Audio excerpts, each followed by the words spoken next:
அனைவருக்கும் வணக்கம். இப்ப சமீபத்துல ஒரு நியூஸ் வந்திருந்தது. என்னன்னு பாத்தீங்கன்னா, ஒரு பைக் ஓட்டுநருக்கு முன்னாடி குறுக்க நாய் வந்ததால அவர் விழுந்து ஆக்சிடென்ட் ஆயிடுச்சு அப்படின்னு இப்ப ஒரு நியூஸ் வந்திருந்தது. ஆனா இதுக்கு முன்னாடி இல்லாமும் நிறைய பேர் நாய்கள் குறுக்க வந்ததால ஆக்சிடென்ட் ஆகுது அப்படின்லாம் சொல்லி நியூஸ்லாம் போடுறவங்க, நியூஸ் பேப்பர்ல வந்த நியூஸ் எல்லாம் கூட நிறைய நீங்க பார்த்திருப்பீங்க. ஆனா அது உண்மை கிடையாது. எப்படி மனுஷங்களுக்கு ஒரு வண்டி வரப்ப குறுக்க போகக்கூடாது அப்படின்றது நல்லா தெரியுதோ, அதே மாதிரி இந்த நாய்கள், பூனைகள், வளர்ந்த ஜீவராசிகள்லாம் இருக்காங்க இல்லையா, அவங்களுக்கும் இந்த மாதிரி வண்டி குறுக்க போனா அது நம்ம மேல ஏத்திடும் அப்படின்னு சொல்லி அவங்க எல்லாருமே ஓரமா தான் நடப்பாங்க.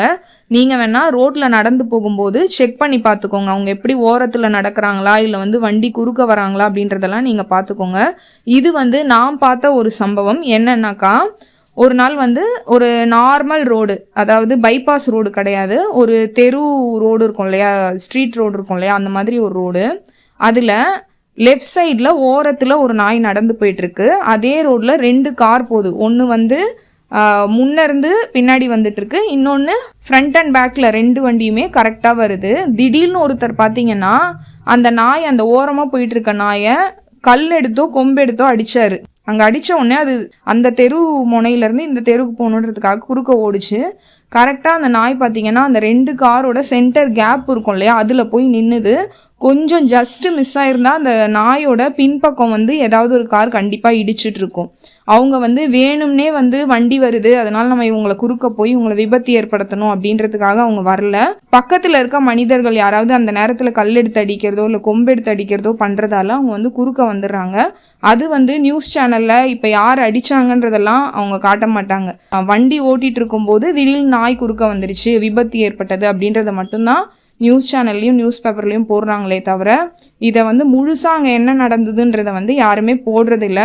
இந்த மாதிரி இப்போ நான் சொல்கிறதுல உங்களுக்கு நம்பிக்கை இல்லாமல் இருக்கலாம். அந்த மாதிரி இருக்கவங்க, நீங்கள் ரோட்டில் நடந்து போயிட்டு இருக்கும்போது டாக்ஸ் எப்படி குறுக்க ஏதாவது வண்டி வரப்போ அவங்க வராங்களா இல்லை ஓரமாக நடந்து போகிறாங்களா அப்படின்றத நீங்களே பாருங்கள். அப்போ தான் உங்களுக்கு தெரியும் எது உண்மை எது பொய்ன்றது. ரோட்டில் நீங்கள் நடந்து போகிறீங்களா, அமைதியாக நீங்கள் பாட்டுட்டு நடந்து போங்க. நாய்களை பிடிக்கலையா, எதுவும் பண்ணாதீங்க. அவங்க எங்கேயாவது படுத்துட்டு இருக்கட்டும், இல்லை எங்கே வேணால் என்ன வேணால் பண்ணிட்டு இருக்கட்டும், நீங்கள் பாட்டு ஓரமாக நடந்து போங்க. அவங்களால எந்த மனிதர்களுக்குமே எந்த குழந்தைங்களுக்குமே தொந்தரவு கண்டிப்பாக இருக்காது. நீங்கள் போய் இந்த மாதிரி கொம்பு எடுத்து அடிக்கிறது, கல் எடுத்து அடிக்கிறதெல்லாம் பண்ணுறதால அவங்க எங்கேயாவது ஓடுறாங்க, யாரை பார்த்தாவது பயப்படுறாங்க, சாப்பிட பயப்படுறாங்க, இல்லை யாராவது கீழே குனிஞ்சு கல் எடுத்தால் கூட நம்மளை தான் அடிக்க வராங்களோன்னு நினச்சி அவங்கள கடிச்சிடுறாங்க. அது ஒரு பெரிய நியூஸ் ஆகுது. நாய்களை பிடிக்கலையா, நீங்கள் பாட்டு ஓரமாக நடந்து போங்க. நீங்கள் எதுவுமே அவங்களுக்கு பண்ண வேணாம். பிடிக்கலையா அமைதியாக ஓரமாக ஒதுங்கி போங்க. அதை மட்டும் பண்ணுங்க, அவங்கள துன்புறுத்தாதீங்க. நன்றி, வணக்கம்.